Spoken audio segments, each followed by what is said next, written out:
Os desafios de um Estado moderno passam pelo equilíbrio de suas finanças e pela modernização de sua gestão. Esse também é o desafio do Acre. Hoje, no Ideias da Aldeia, eu tenho o prazer de conversar com o secretário de Fazenda e Gestão Administrativa do Acre, Mâncio Lima. Mâncio, é um prazer recebê-lo no programa hoje. É sempre um privilégio conversar com você. O privilégio é meu.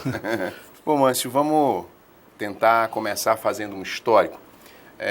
O governo Binho Marques inovou nessa fase de governo da Frente Popular, reunindo a gestão de pastas como finanças, como fazenda e também com gestão administrativa, uma busca pela modernização do Estado. Esse casamento funcionou? Veja só, na verdade, é a mesma pessoa que cuida das duas pastas, que recai sobre a minha pessoa, mas, na verdade, funcionam separadas. Não há uma junção entre a Secretaria de Fazenda e a Secretaria de Gestão enquanto unidades do governo. Tá? Nós temos a Secretaria da Fazenda que funciona com as suas características, com o seu pessoal, com a sua forma de atuar. E, na verdade, isso foi uma ideia de se fazer juntos, mas nós vimos que era uma dificuldade muito grande, tendo em conta as características do pessoal de cada pasta. Uns tinham produtividade no salário, outros não tinham. Então, para você criar essa junção, você criaria um transtorno muito, muito grande. Mas, na verdade, é o seguinte, são dois lugares que são, como eu diria, muito, muito importantes para a gestão de um Estado, ou seja, para fazer um Estado funcionar. Um é a Fazenda, que na verdade, tem como princípio final, tem como propósito manter o equilíbrio fiscal do Estado, ou seja, garantir que o Estado, na verdade, possa funcionar de maneira equilibrada, de maneira correta, de maneira que os seus compromissos não deixem de ser cumpridos sempre. E só para a gente lembrar, quando o governador Jorge Viana assumiu o governo em 1999, nós tínhamos um Estado totalmente desorganizado. Hoje nós somos um dos estados que tem as finanças mais equilibradas do país. Tá? Muito embora a gente tenha avançado no endividamento, tenha tido algum tipo de aumento de endividamento, que a gente receba muitos recursos do governo federal, mas o Acre é um dos estados mais equilibrados do país. A maior parte dos estados pagam dívida pelo limite que podem pagar e nós pagamos a nossa dívida de acordo com os nossos contratos. Ou seja, é uma diferença enorme. E vocês lembram, todo mundo lembra, que quando nós assumimos o governo lá em 99, o Estado não podia tirar um empréstimo, o Estado não podia pegar um convênio da União, o Estado não podia fazer nenhum tipo de relação, porque era um Estado totalmente inadimplente. Era inadimplente desde das suas obrigações para com o governo federal, para com as instituições como Receita Federal, INSS, FGTS e outras instituições, dívida também do Estado, que estava tudo desorganizado, e também com os seus empregados, que nós tínhamos folhas de salário atrasados pelo menos 3 e até 6 meses. Então esse era um Estado que não funcionava e não podia funcionar mais porque não tinha como acessar essas coisas. Então, ao longo desse período, o Estado foi se aperfeiçoando. Logo no início do governo do governador Jorge Viana, nós colocamos o Estado na adimplência e isso possibilitou que se começasse a ter a vinda de recursos. Só que, ao longo do período, isso vai se aprofundando e se aperfeiçoando. Tanto que agora o governador Binho Marques teve a oportunidade de ingressar com cerca de 3 bilhões de reais entre operações de crédito e convênios que vieram para o Estado para fazer investimentos aqui no Estado. Ou seja, isso só foi possível porque você tinha um Estado que tinha suas finanças equilibradas, que tinha os seus compromissos todos tratados de maneira absolutamente correta, tinha os seus salários em dia, tinha suas obrigações, tanto acessórias quanto obrigações diretas com a União, totalmente cumpridas. Então, eu acho que esse é o papel que uma Secretaria da Fazenda tem que cumprir. E ela faz isso modernizando a sua forma de arrecadação, modernizando os seus processos, modernizando a sua máquina para que cada vez mais o Estado, sem, na verdade, extorquir o cidadão, ele possa ampliar a sua base de arrecadação e, com isso, criar essas condições. Desafortunadamente, o Acre ainda é um estado que tem uma transferência da União significativa, mas nós temos aumentado muito a participação das receitas próprias nesse processo. Nós saímos de alguma coisa em torno de 8%, 5% a 8%, e hoje é mais de 30% o que representam as nossas receitas. Em que pese a União tenha crescido também significativamente a sua receita. Mas eu queria aprofundar um pouquinho mais esse ponto que você tocou, de um Estado que estava desorganizado financeiramente, salários atrasados, um quadro bastante complicado economicamente para um Estado hoje ajustado, organizado, com contratos nacionais e internacionais importante. Isso exatamente a partir desse seu argumento de credibilidade, né, para organismos nacionais e internacionais. E aí eu te pergunto, o que um governo de continuidade, o que esse processo de continuidade contribui para esse cenário? Primeiro é o conhecimento que as pessoas, um governo de continuidade seguramente vai herdar o conhecimento acumulado nesse período. E usar esse conhecimento como um legado para continuar esse processo. Porque, na verdade, o Estado é equilibrado, mas ele é muito tênue o equilíbrio do desequilíbrio. Ou seja, porque as finanças públicas elas têm que serem exatas. Não dá para você ficar economizando dinheiro para manter o equilíbrio do Estado. Eu acho que o Estado tem que arrecadar e gastar. Tá certo? E essa é que é a ciência. Ou seja, você não pode, em nome do equilíbrio, deixar de fazer as coisas para ter dinheiro guardado. Eu acho que o Estado não é para entesourar. O Estado é para arrecadar e gastar 100%. E ele tem que saber até onde ele pode gastar, até onde ele pode ir. Porque se você pensa que a gente pode fazer política tributária, pode fazer isso, pode fazer aquilo, é verdade que pode. Agora, para cada decisão que você toma, que vai reduzir o ingresso de recursos, você tem que saber onde é que você retira uma despesa ou onde é que você ganha alguma arrecadação para cobrir aquilo. Se você não fizer isso dessa forma, seguramente você vai entrar no desequilíbrio. Para mim, todo mundo fala que a reforma tributária é uma coisa extremamente simples. Basta talvez transformar um imposto único, isso ou aquilo. Para mim, quanto menos as pessoas entendem de reforma tributária, elas falam com maior facilidade. Ou seja, quanto mais as pessoas compreendem o que significa uma reforma tributária, elas começam a ver o grau de dificuldade que é essa reforma tributária. Como é complexo esse processo. Primeiro, é o seguinte, a reforma tributária nacional, ela é uma equação difícil de fechar. Porque, primeiro, você tem os contribuintes querendo pagar menos. E você tem os estados, a União e os municípios querendo arrecadar mais. Essa é a primeira dificuldade na equação. Você podia resolver essa questão aumentando a base de contribuintes. Mas você ainda tem um problema que é como você divide. Ou seja, quanto a União fica, quantos estados ficam e quantos municípios vão ficar. Então, essa é uma equação que ela não sai por conta da dificuldade, por conta da complexidade que ela tem. Ou seja, hoje eu não conheço ninguém que é contra a reforma tributária e ninguém que é a favor da guerra fiscal, que é o que move você ter a necessidade de uma reforma tributária. Mas isso não acontece porque justamente as pessoas falam da boca para fora. Ou seja, tem muita gente fazendo guerra fiscal e tem muita gente que não é a favor da reforma tributária, por conta dessas razões. Então, essa questão, eu acho que é a necessidade premente de você ter uma reforma, tá? E uma reforma que pense no desenvolvimento regional através de políticas públicas federais. Ou seja, eu acho que esse é o modelo que pode dar certo. Não dá para a gente querer fazer uma reforma tributária pensando no desenvolvimento a partir da política fiscal. Tem que ser um desenvolvimento a partir de programas regionais de desenvolvimento, para que estados como o Acre, o Amapá, Roraima, Rondônia talvez menos, possam garantir o seu desenvolvimento sem a necessidade de trocar os seus impostos por esse desenvolvimento. Então, esse é um ponto fundamental para que os estados continuem equilibrados e para que as finanças públicas do Brasil não caiam na bancarrota que já estiveram no passado.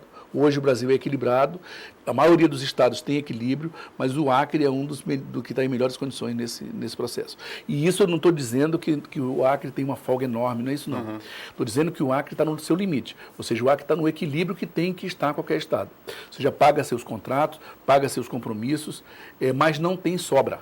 Ou seja, não há sobra. Sempre há falta.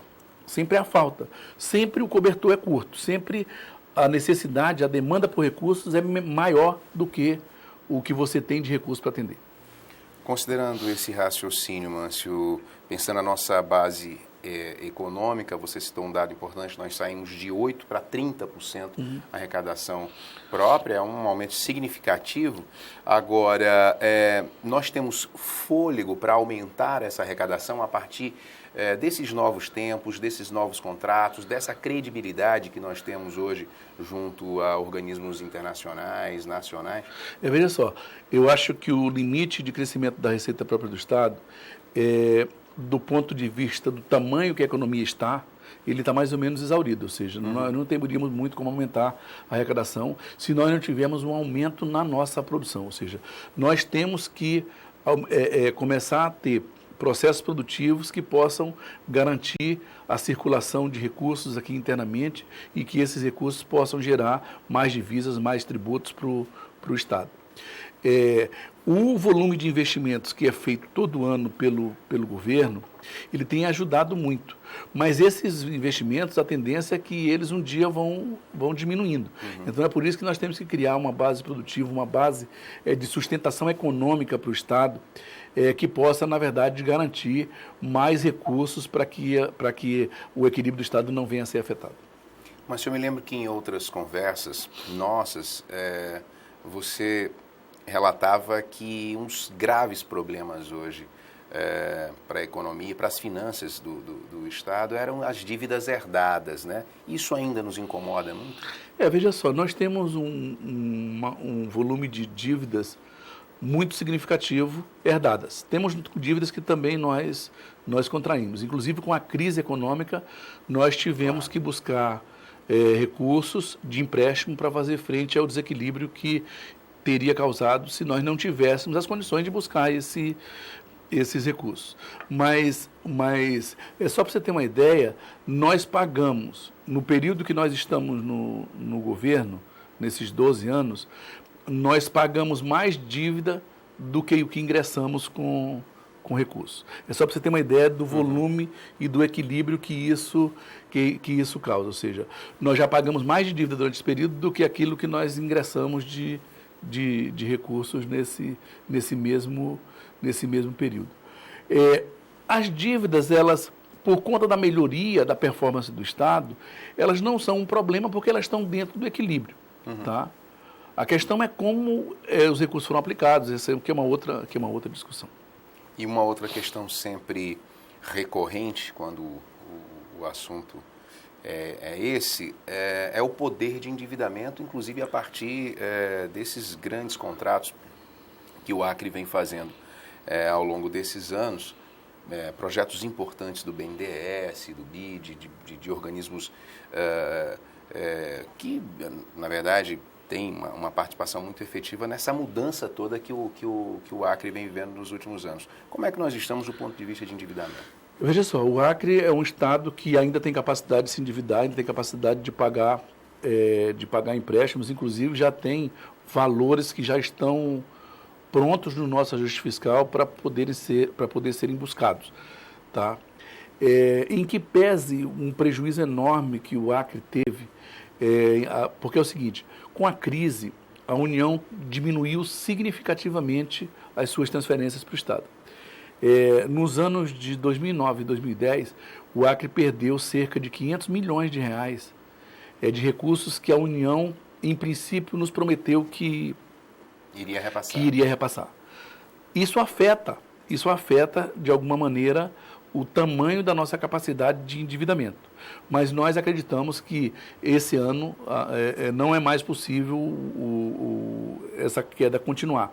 Então, o ano de 2011, nós acreditamos que ele deva retomar o crescimento das transferências para nós, e isso vai ampliar ainda mais a nossa capacidade para pagar e a nossa capacidade para endividar o Estado. Nós vamos fazer um intervalo, mas vamos continuar nosso papo no próximo bloco. Obrigado. Não saia daí, o Ideias da Aldeia volta daqui a pouquinho.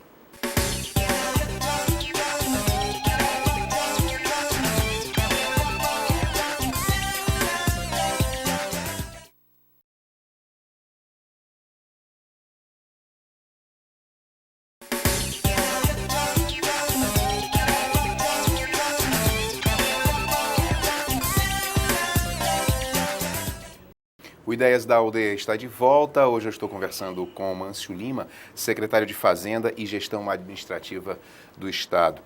Mâncio, falar um pouquinho agora nesse bloco de gestão. Um Estado, para ser forte, para se desenvolver, até para organizar bem as suas finanças, os seus recursos, precisa de uma base de modernidade, né? Você pincelou isso no primeiro bloco.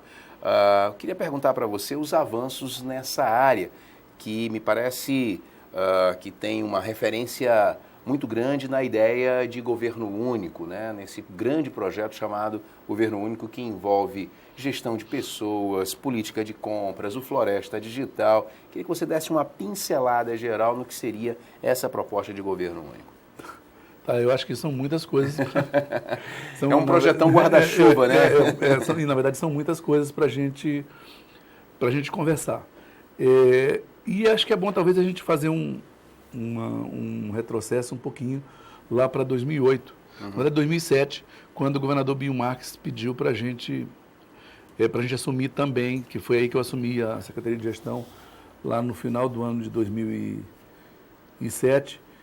E nós fomos avaliar o que tinha na área de gestão para que a gente desse o salto de modernidade que o Estado precisava. E, na verdade, alguma coisa já tinha sido feita, mas as dificuldades do Acre eram tão grandes que essa não foi uma área que teve recursos para avançar logo no começo. Ou seja, no começo era o crime organizado, eram as coisas mais prementes que estavam ali, o salário atrasado, era isso, era aquilo. Ou seja, então os cuidados foram focados... O Acre ganhava o cenário nacional sempre com as más notícias. Com as más notícias, né? E teve que primeiro se cuidar disso para depois... Só quando o Binho Marques assumiu foi que foi possível a gente botar um olhar mais dedicado a essa área. E, na verdade, o que foram feitos foram muitos investimentos que vão gerar muitas economias para esse Estado. Já estão gerando e vão gerar muitas economias para esse Estado. A primeira coisa, e isso não era um privilégio do Acre, é que os estados normalmente são compartimentados. Cada secretaria é uma caixinha, que ela funciona de maneira isolada e que você não tem um sistema de informação que você possa gerenciá-lo e daí você transformar esses dados em informações e daí você fazer política pública.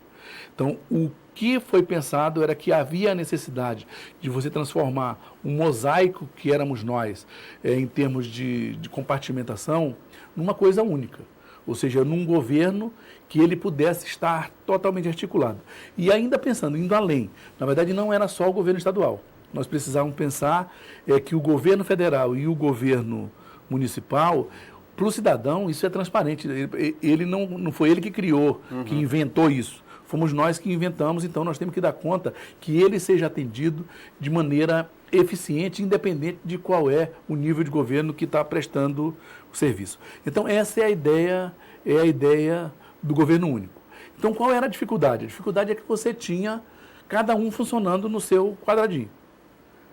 E cada um fazendo suas compras, fazendo suas aquisições de maneira isolada, o que cada vez mais dificultava você unificar, porque os legados cada vez ficavam maiores, ou seja, cada um ficava mais robusto e você não tinha como juntar isso depois.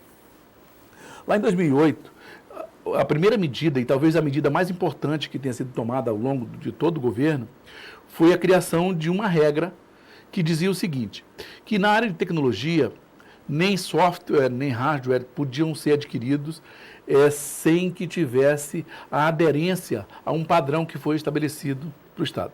Todas as secretarias deviam partir desse princípio. Todo mundo. Secretarias ou empresas diretas, indiretas, todo mundo era obrigado a seguir aquela regra. Seguramente essa foi a medida mais importante. Por quê? Porque a partir dali, tudo era aderente, tudo podia ser conectado. O que antes era impossível conectar, dali para frente tudo era possível conectar. Mas nós tínhamos que nos preocupar com o passado, que tinha um legado enorme. Você tem saúde, educação, que todas têm fazenda, que todas têm um legado. E aí foi quando nós planejamos fazer o programa de modernização, que hoje está em curso no Estado, a maior parte dos processos concluídos e em fase de implementação. Tá? Então, uma plataforma única, ou seja, uma plataforma que foi criada, uma plataforma tecnológica, que ela permite que o novo se incorpore e permite que você agregue o passado. Ou seja, e todo mundo conversa na mesma língua. Então, esse foi um avanço enorme, porque nós não jogamos fora nada, mas criamos uma base tecnológica que pode agregar todo mundo. Então, esse é um avanço enorme. Hoje é possível, nem todos os órgãos estão ligados, mas, por exemplo, você ligar a segurança com um sistema que chama SIGO, ligar a matrícula das escolas. E automaticamente, sem ninguém fazer nenhum tipo de busca dado aqui ou ali, nós temos sistemas que ele busca informação, faz cruzamento para saber se a violência é num lugar onde tem escola, se é num lugar onde não tem escola. Se tudo isso hoje é possível ser feito. Nós temos um sistema de compras que já está só aguardando o governador Binho Marques assinar os decretos da legislação para que ele entre em funcionamento, e que ele é um sistema que vai ser como se você fizesse uma compra na internet. Ou seja, a secretaria precisa de algum produto, ela entra lá no sistema, na internet, e lá tem 22 mil itens que são cadastrados, são itens de consumo do Estado, e você preenche lá, com um clique, enche o seu carrinho, e isso vira um pedido de licitação que passa pelos processos de decisão e chega até a licitação, termina a licitação. Você tem o contrato sendo acompanhado pelo mesmo sistema, você tem o estoque sendo acompanhado pelo mesmo sistema. E esse conjunto de coisas também ele cuida de frotas, ele cuida do patrimônio do Estado. Hoje todas as secretarias já estão ligadas nesse programa, todas, sem exceção. Ou seja, todo o Estado já está com o seu patrimônio ligado. Nós já estamos trabalhando para que a contabilidade seja também interligada. E com isso no dia que você adquire um bem para o Estado, automaticamente, quando você compra e faz o pagamento, o sistema automaticamente registra no patrimônio e automaticamente registra na contabilidade do Estado. Ou seja, tudo isso de maneira automática. Tem licitação de obras que também está lá dentro desse sistema, desse nosso sistema de compras. Ou seja, é um sistema que precisa continuar sendo implantado, tá? Porque ele está sendo implantado em algumas secretarias só, porque não deu tempo de fazer ele todo. Não é porque não houve um esforço, não é porque houve atraso, não. É porque não funcionaria um sistema desse se nós não tivéssemos criado para trás uma infraestrutura capaz de dar suporte a essas coisas. E é por isso que foi feito um investimento muito grande. São 3 salas-cofres que o Estado do Acre tem hoje. O Estado do Acre é um dos estados que tem, talvez São Paulo, nós estejamos no mesmo nível de São Paulo em relação à garantia de segurança na informação, a garantia de integridade dos dados e processamento dos nossos dados. Nós temos uma sala-cofre que funciona no prédio da Secretaria de Gestão. Que resguarda esses dados, né? A sala-cofre, na verdade, é uma espécie de bunker, é um negócio que ele é anti-choque, anti-incêndio, anti-bomba. Ele é uma coisa feita para proteger, na verdade, os equipamentos e os sistemas que o Estado tem. Tem outra que está terminada e está só ligando a energia elétrica lá na Oca. E tem uma também na Secretaria da Fazenda, que já tinha uma sala lá e foi ampliada um pouco. Ou seja, hoje nós podemos ter redundância dos dados nos sistemas críticos. Se você pensar que no sistema de saúde ele não pode parar de jeito nenhum, claro. Nós temos como garantir que esse sistema, se uma das salas der problema, automaticamente a outra sala assume, sem ninguém nem notar que isso aconteceu. Isso custa, e demora a ser feito. Claro. E é por isso que outras coisas não puderam avançar. Porque é aquela história, você não pode botar a carroça na frente Claro. dos bois. Você não tem como fazer o sistema de compra se você não tiver uma base que possa fazer esse sistema rodar. Inclusive e rodar, de legislação, né, Márcio? inclusive de legislação. E rodar para todas as secretarias. O Floresta Digital, ele é um suporte para isso. Toda a comunicação do Estado, porque você conhece a história do Floresta Digital. O Floresta Digital começou, na verdade, como um sistema para atender ao Estado. Ele não tinha o intuito de atender a comunidade, inicialmente. A ideia era que a comunicação do Estado fosse feita através desse programa. E era um contrato que a gente tinha com a RNP, que tinha uma fibra num pedaço da cidade, e outros pedaços a gente ia fazer através do rádio. Quando a gente estava no meio dessa missão, nós fomos ver que para a gente colocar o sinal de internet nas casas, o custo que o Estado ia ter ia ser muito pequeno. E como nós íamos ter uma banda de internet ociosa durante a noite e durante os finais de semana, aí nós começamos a discutir a possibilidade de que o Floresta Digital não fosse só um programa para transmitir os dados do Estado. Ele já seria um programa fantástico só para interligar segurança, saúde, educação, todos os nossos sistemas. Mas ele ficou um programa muito mais fantástico ainda quando a comunidade pôde, na verdade, usufruir desse programa. Hoje nós temos quase 30 mil pessoas cadastradas. Eu não estou falando no Comunidade Digital, não, porque nós temos também 32 telecentros. Estou falando no Floresta Digital. São mais de 25 mil pessoas, quase 30 mil pessoas que são cadastradas no Floresta Digital. Nós temos cerca de 2 mil acessos simultâneos, ou seja, praticamente em todos os horários, nós temos 2 mil pessoas que estão conectadas a toda hora. Toda hora. E nós temos uma média de acessos que chegou a 10 mil, a mais de 10 mil, 11 mil. Esses dias eu vi uma estatística lá que tinham 11 mil acessos durante um dia. Ou seja, então esse é um programa, e esse programa ele vai ser turbinado com a entrega dos computadores que o Estado está fazendo para o pessoal, o netbook que o pessoal do último ano de ensino médio vai receber. Tá? Ou seja, hoje o Acre, só com a situação que já está posta, seguramente é o estado do Brasil que mais tem conexão com a internet. Os dados que nós temos dá conta de que 12% da nossa população está conectada. Através dos nossos programas. Nós não estamos contando nem o que tem feito pela rede privada. O São Paulo tem 4 e pouco por cento e o Pará tem 0,6%. Então, nós entendemos que o Floresta Digital vai permitir que num período muito breve, uma quantidade significativa da população do Estado vai estar conectada com ele. Tá? Para dar suporte ao atendimento ao cidadão, porque é o seguinte, o atendimento ao cidadão é uma coisa que a gente chamou de que era o rabo para abanar o cachorro, e não o cachorro abanar o rabo, era ao contrário. A gente primeiro foi ver o que o cidadão precisava, para depois começar a fazer as coisas que seriam necessárias para aquilo poder acontecer. E aí a OCA vai ser inaugurada ainda nesse mês, e a OCA ela é altamente inovadora. E para ela ser inovadora, ela precisava dessa base tecnológica que nós estamos fazendo.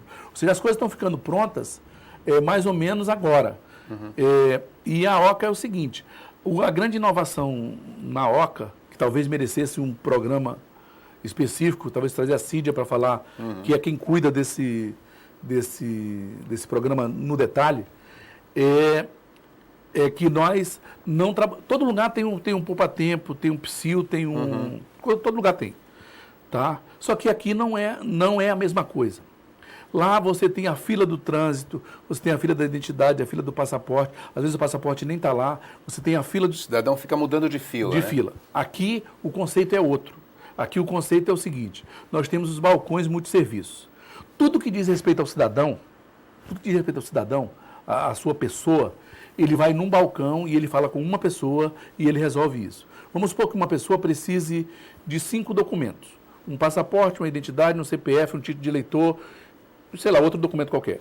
Ele vai e fala com uma pessoa e o Estado resolve o problema dele na retaguarda. Em outros lugares, ele iria entrar em 5 filas diferentes. Tá certo? Aqui não, aqui ele vai ter... E outras coisas, nós estamos inovando em relação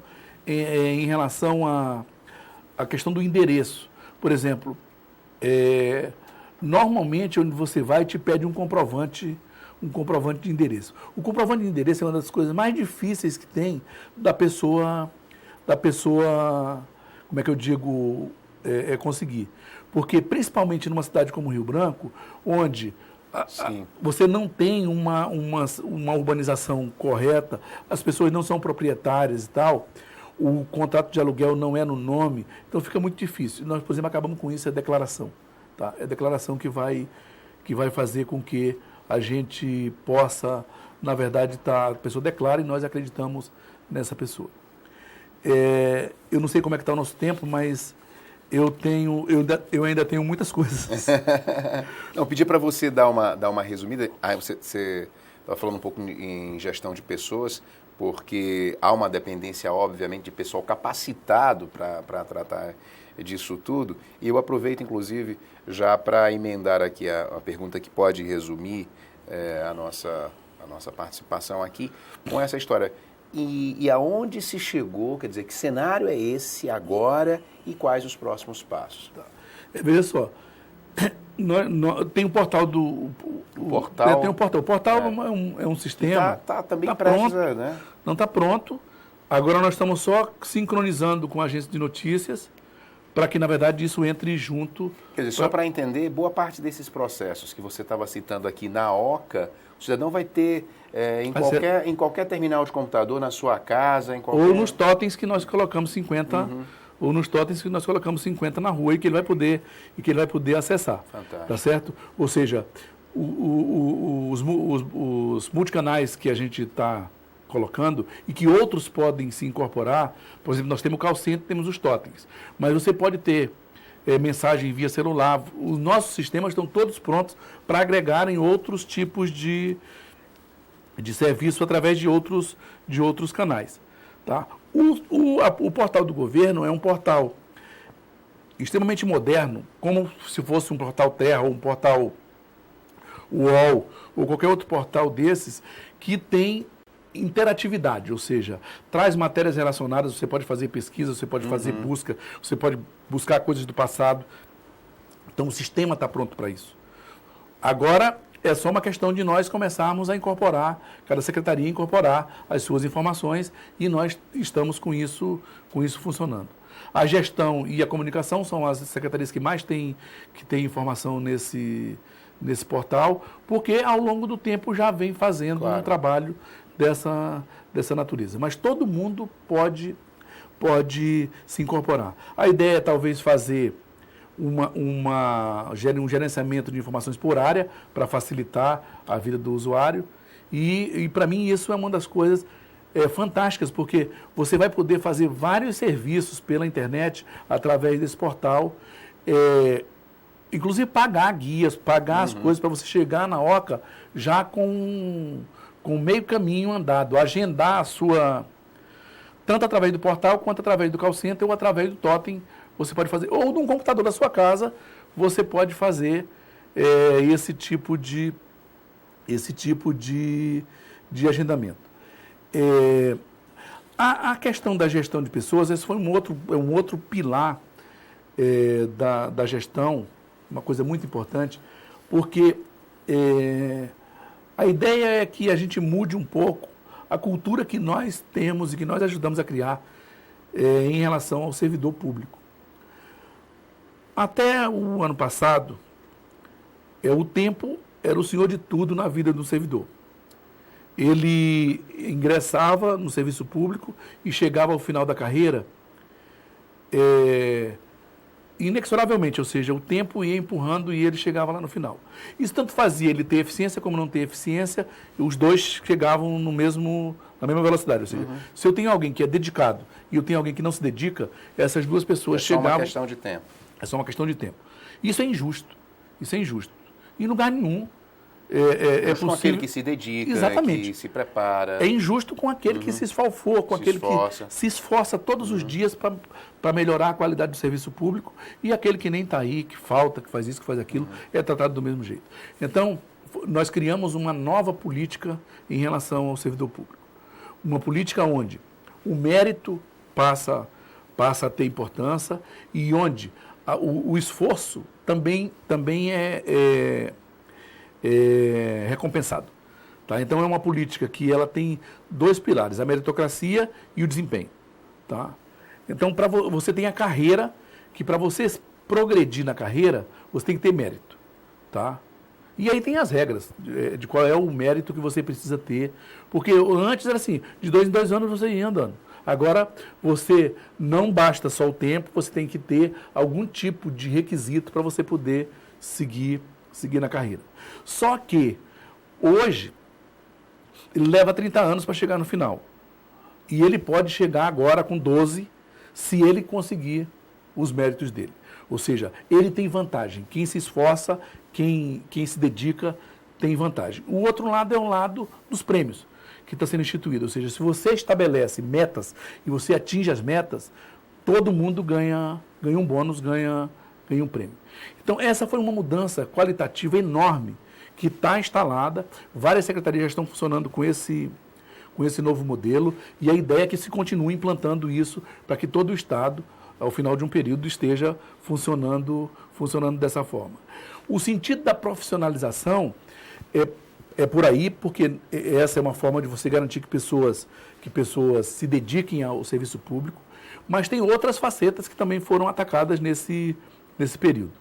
Uma delas foi a reestruturação da FESPAC, transformação dela em escola de governo.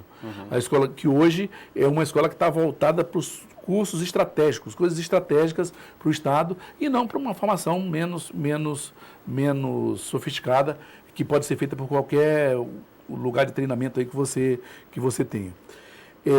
Concursos públicos, vários concursos públicos que foram feitos no intuito de suprir o Estado das necessidades de pessoal que ele tem. E cursos de formação que foram feitos durante esses 3, 4 anos, que foram muitos. Mais de 800 pessoas fizeram curso de pós-graduação. Então, nós tivemos gente fazendo mestrado, gente fazendo especialização, gente fazendo... Eu estou falando isso da formação, eu não estou nem colocando a educação nesse jogo. Estou falando dos outros servidores do Estado, porque a educação ela tem um programa de formação próprio. O Estado do Acre deve ser o primeiro Estado a ter todos os seus professores com formação superior. Então, na verdade, é muito difícil falar de tantas coisas num período num espaço tão curto, mas eu acho que essas são questões que são fundamentais. E o que eu diria em relação à questão da continuidade é o seguinte: eu acho que os passos mais difíceis já foram dados. Ou seja, o Estado está estruturado. E o que precisa agora é a sintonia fina de fazer com que isso não se perca e que você embarque cada vez mais gente nessa nave. Porque, por exemplo, a plataforma de integração, como eu falei antes, ela está pronta para receber todo mundo. Nem todo mundo está conectado, tá? Mas eu posso receber todo mundo nessa plataforma. Isso não precisa ser uma coisa feita todo mundo de uma vez. Você pode ir vendo estrategicamente o que você quer conectar. Todo mundo não precisa entrar no sistema de licitação de uma vez. A proposta é que seja até o final de 2011 que todo mundo esteja conectado. Não precisa mudar todos os planos de carreira, todas as coisas de uma única vez. Você pode ir fazendo isso de maneira gradativa. Ou seja, mas o que não se pode fazer é perder a oportunidade de ter uma infraestrutura criada, pronta para fazer o Estado dar um salto de qualidade enorme, que já deu esse salto. O Acre hoje virou referência em relação a isso. Nós estamos sendo sempre convidados para ir falar dessa nossa experiência, dessa mudança grande que a gente está fazendo aqui na área de gestão. Márcio, eu queria agradecer muito a sua participação no programa de hoje e parabenizá-lo pelo trabalho. Obrigado. Bom, o programa de hoje fica por aqui. Eu queria agradecer a parceria com o Café da Carol na construção do nosso cenário. Obrigado mais uma vez e até a próxima.